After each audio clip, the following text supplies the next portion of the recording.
Сік, який допоможе легше залишати шкідливі звички. Це сік ноні.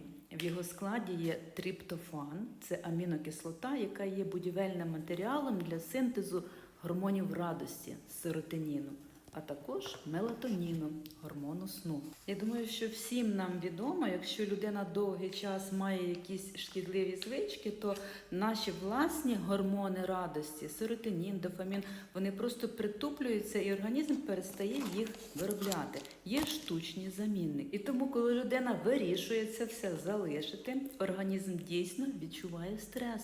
Є пригнічений настрій, поганий сон, якийсь такий тривожний стан. Так ось, якщо в цей період приймати цей сік ноні, то він допоможе організму швидше відновитися, швидше запустити ось цей процес, синтез власного серотоніну.